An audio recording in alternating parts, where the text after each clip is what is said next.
When you're learning to paint portraits and figures, you end up having to represent a variety of textures and things in paint.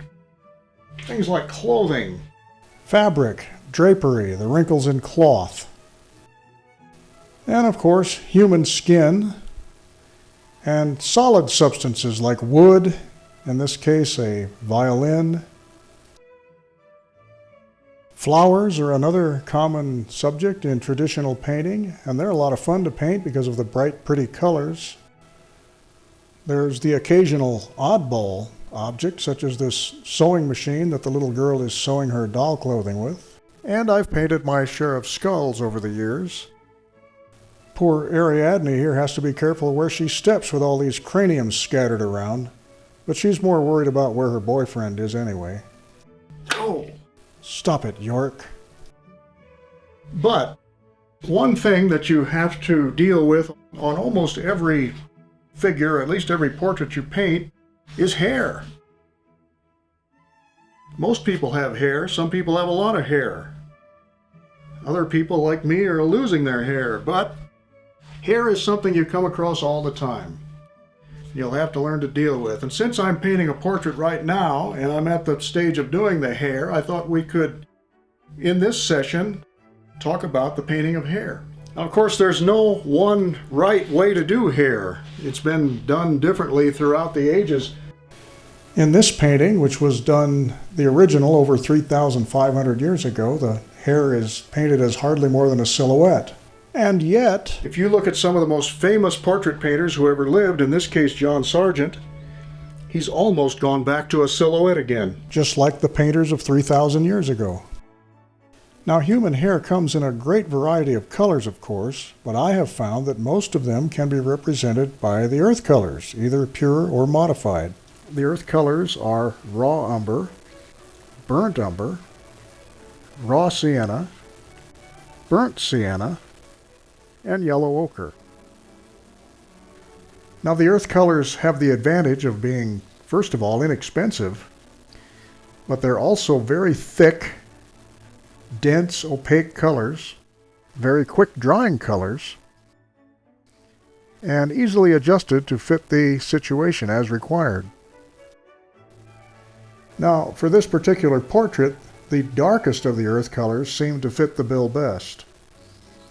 So here is raw umber and burnt umber. And I'm going to label them right on the palette here with my felt-tipped pen so that I can remind myself which is which. And you really should do this with most of the colors on your palette, especially if you mix them. You can write what ingredients you used, and then later if you have to mix more, you know just how you did it. Now, I mentioned how thick these earth colors are. They are so stiff, in fact, that they are hard to brush. So the solution to that is to add some medium and thin them out a little bit, loosen them up. Any medium will do. There are many mediums. Use your favorite one. This particular medium here is something called liquin. A roll of toilet paper, by the way, gives you an easy way to wipe off your palette knife between colors. Now, you only want to add enough of the medium to loosen the paint up and make it brushable. You want to leave it thick for painting hair, and I'll show you why in a minute. Now I'm going to squeeze out some white paint and use it to lighten up a little bit of each of these colors to make lighter versions of them. And this white happens to be flake white. In my DVDs on color, I discuss these different whites: flake white, zinc white, and titanium white, and what situations to use each one in to get the best results in a painting. Now, you see what I'm doing here is exactly what I did on my reference chart. I'm adding in some white to each of these colors to create a range of tones from very dark to very light. And with all these shades of these colors, I should be able to match anything that I see in the model's hair, or in the photograph in this case. And I want to show you how easy it is to adjust these colors. If I saw a bit of yellow in my model's hair, I could toss in a bit of any yellow ochre here. Or if I see red lights, Throw in any sort of red I see on the palette there. And now we're about ready to go. We'll pick a brush here. My preference is for a flat, square-cornered brush, and then I paint with the sharp edge of it, not with the flat part, just with the edge.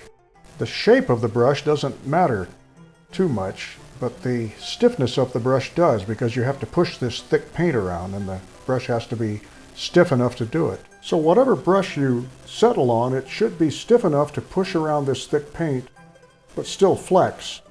In other words, not be so stiff that it scrapes the paint right back off the canvas again. You'll figure it out just by experimenting.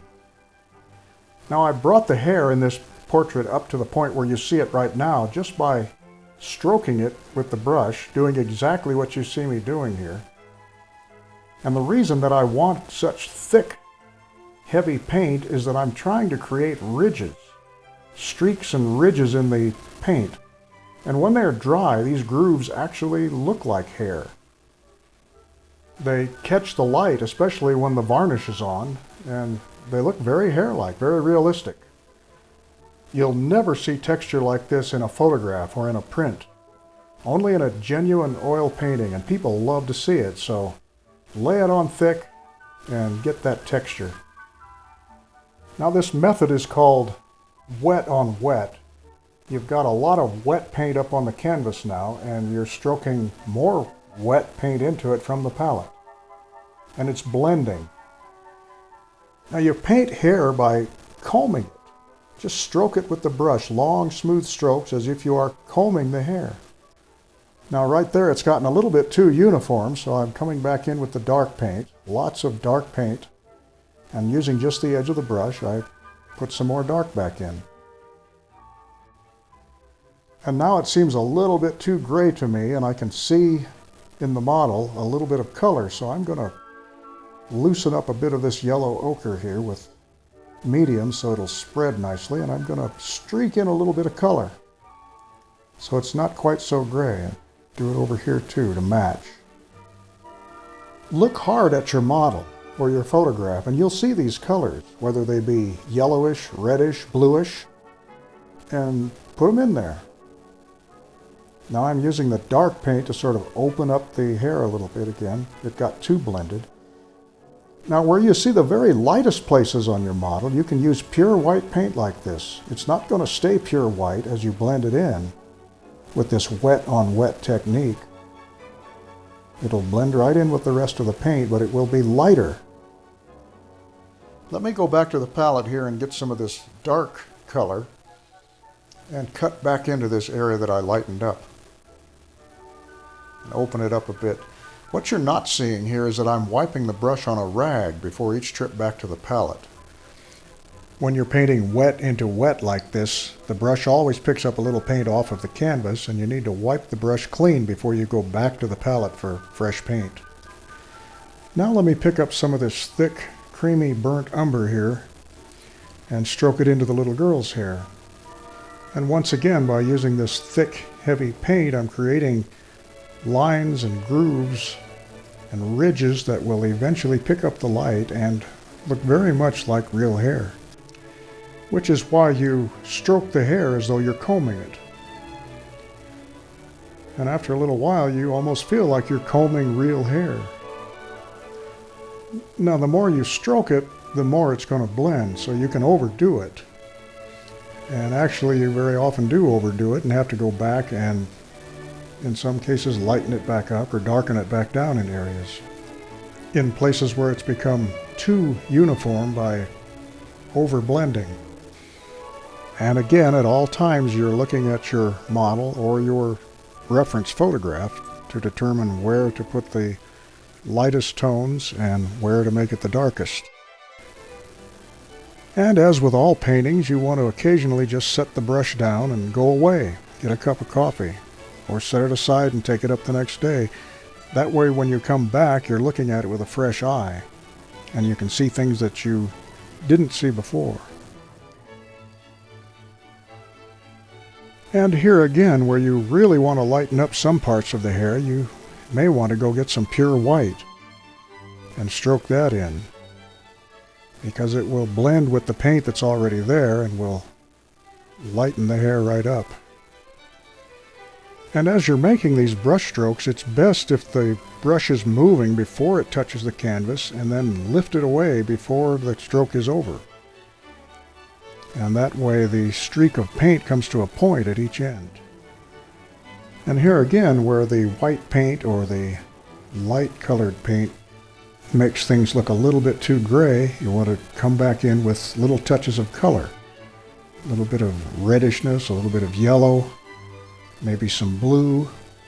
Any colors that you see in the real hair, they are there. They're subtle in many cases, but they are there. And bringing those colors back in makes the hair look more interesting and more realistic. Now, there are some cases where your model's hair, or skin for that matter, is in very strong bright light that you may have very strong highlights. Now, this is not one of those cases, but in a case where you do see very bright highlights and you try to get those highlights by blending in lighter colored paint, it may not work because of the blending. So in that case, you may want to let the painting dry overnight or for a day or two, and then put the strong highlights in with light paint that does not blend, because you're putting wet on dry in that case. It all depends on the situation, and it all comes from experience. I'm just letting you know that there are cases where you may have to let the paint dry to put on the brightest highlights later. Let me stroke in some highlights here. And this is about as bright as they're going to get, going wet into wet. Zip, that's kind of fun. But that's okay, because that's what I'm seeing in my photograph. This is as light as the highlights get. Wipe the brush on a rag, and now I go back for some of the darkest paint and lay it right beside the light paint for contrast. Light against dark. It's contrast that makes paintings interesting. Light against dark, warm colors against cool colors, long sweeping brush strokes against short fussy ones. Contrasts, the key to beautiful and interesting paintings. Okay, well, I think that's enough on this one for now. I'll just let it sit for a day or two and look at it again and see if I think it needs some more. Undoubtedly it will. And I can hear you thinking, you're saying, okay, Tom, this is pretty easy. This is nice straight hair. What about curly hair? Surely that's a lot harder. Well, actually it's not, and I'll show you in a minute.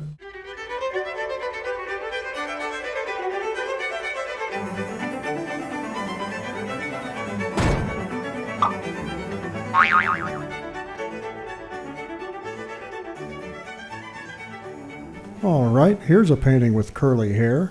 This little girl has lovely blondish, reddish, auburn hair, and obviously we're going to have to use a little different technique. We're going to have to swirl the paint in. Once again, I'm picking a square-cornered brush, and I'll just be painting with the edge of it. But this is a smaller brush than before because this is a smaller head with smaller details. All right, now back to my chart of the earth colors. Yellow ochre is the closest thing I've got here, but it's kind of dull. So I'll brighten the yellow ochre up a bit with this lemon yellow, and that'll raise the value up close to what I see on the painting. But the little girl has a sort of a reddish tinge to her hair. It's kind of auburn, so I'll add in just a bit of red to do that. Any red would do, but this transparent iron oxide red seems to work well. And there we are, we're getting pretty close. Now as for the darkest color, I'm just going to use one of my other earth colors, raw umber or burnt umber. And now I've got the light, medium, and dark that I need for hair. Now how did I know how to mix this color? Well, I just looked up on my color charts. These are the charts that I show you how to make in my color DVD that you can get off my website. In this case, there's the yellow ochre chart, and I zero right in on the color that I'm after. This is the color that's on the original painting that I'm making a copy of here, William Bouguereau's storybook. These charts, by the way, are awfully hard to get along without, unless you're willing to mix up colors by trial and error, which usually results in mountains of wasted paint. But with these charts, you can always find the color that you're looking for on your model, usually nearly exactly, and you can see just how to mix them. Now obviously with this curly hair we can't make those long straight strokes we were doing with the last painting. We have to make little circular motions, flick like that. And again, you want the brush to be moving before it touches the canvas and still moving when you lift it off. And make your curls in any direction that you have to reproduce what you see on your model or in the painting that you're copying, like this. And again, you want to wipe your brush off before each trip back to the palette for fresh paint. Now on this painting, we're making a great effort to reproduce individual little curls and even individual hairs. So I've picked here a very small pointed brush to do that with. And with this little pointy brush, I can make very small curls. And by just very lightly contacting the canvas, I can even attempt to represent individual hairs, like this. And now this hair is starting to look so soft and fluffy that you almost want to pet it with your hand. Now to get the dark tones in the hair, we go to our darkest paint, which is this umber, and just stroke it in and blend it with the paint that's already there, and blend until you get just the tone that you want. If necessary, going back for a little more light or a little more dark paint until you're satisfied with it. So that's how to paint curly hair. And it wasn't so hard, was it? Now there are situations where you run into hairs that's so dark that you have no midtones at all. Well, you'll still have these highlights. All hair has a natural sheen, so you'll have these highlights like this. So even though you don't put in any midtones, or very few, you can put in those highlights. Now this painting dried on me overnight, so I'm putting wet on dry, and it's not blending in. And I mentioned before that this is a technique you can use to put in very high highlights, putting wet on dry, if you need highlights that high. In this case, I don't, so I'm going to go get the dark paint and wet it again and blend it in. And by the way, I'm using the same brush for the light and the dark paint. Some artists will use one brush for light and one brush for dark, but I just thoroughly wipe the brush before going back to the palette, no matter which color I'm going for. And you're blending anyway, so I find that one brush can do for both. And as usual, I fiddle and fuss back and forth until I get things just the way I want them. Now this is how it came out in the finished painting.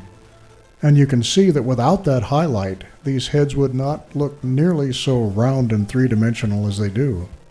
And by the way, also notice how the grooves made by the brush in this very thick paint catch the light and make the hair look very realistic.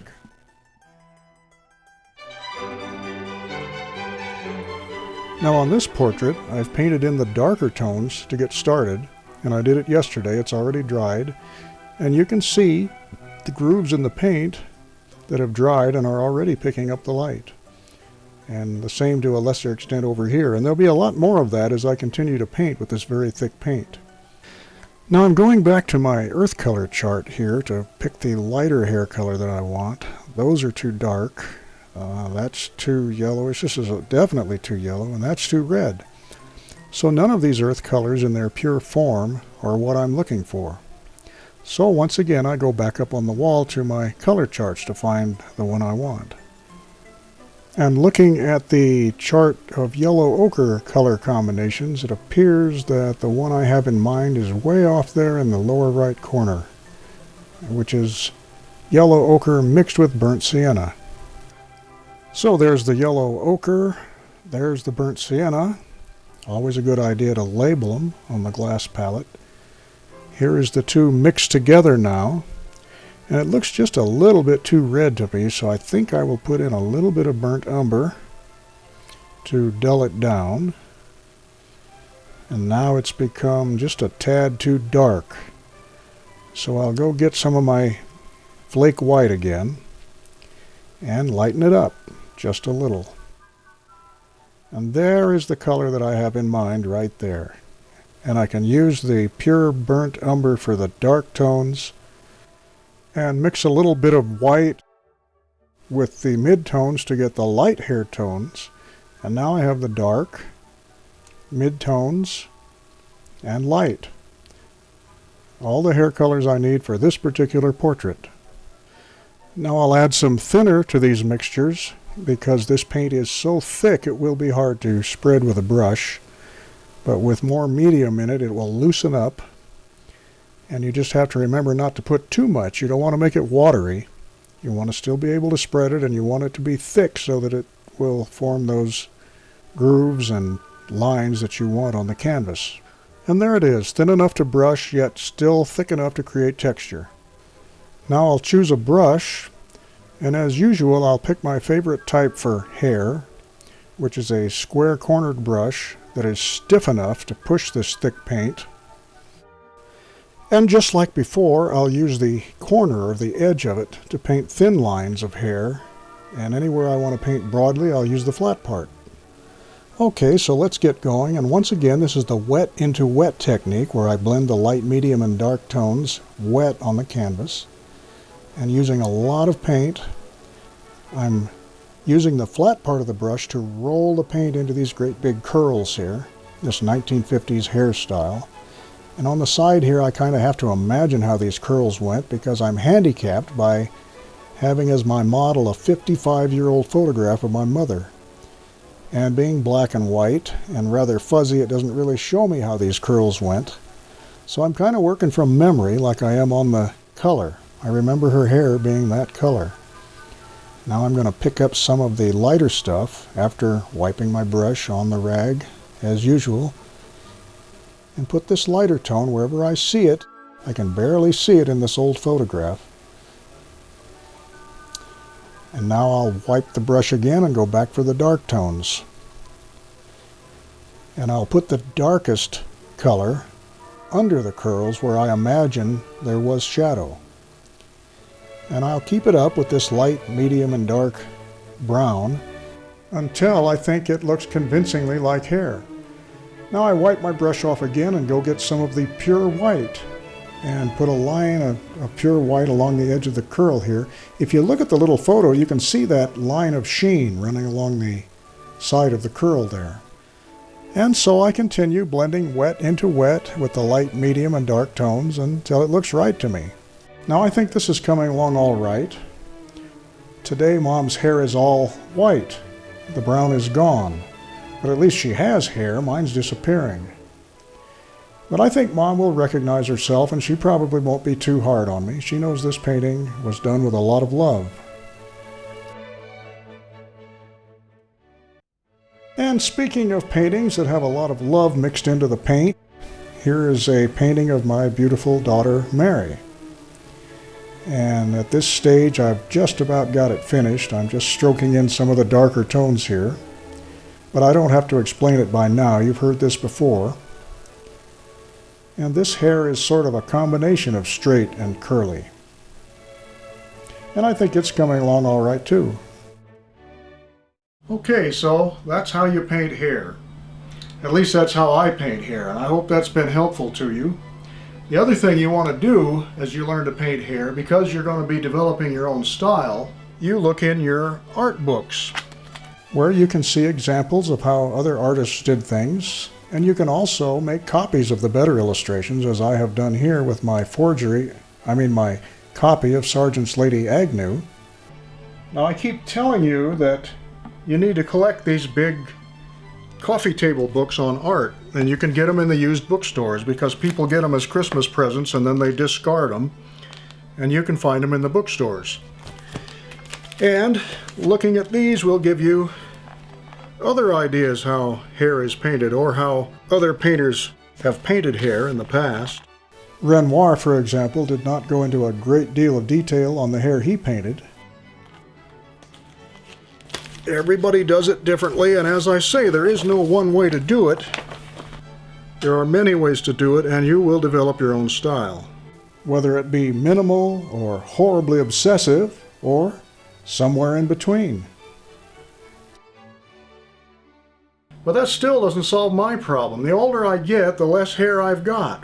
It won't be too many years before I look just like Bertha over there. Now her problem is easily solved because all I have to do is throw a wig on her and she looks fine. But the same thing doesn't work so well for me. I mean, it just doesn't cut it. But maybe if I just take some of this earth color, since it's worked so well on the paintings, and see if it works on me.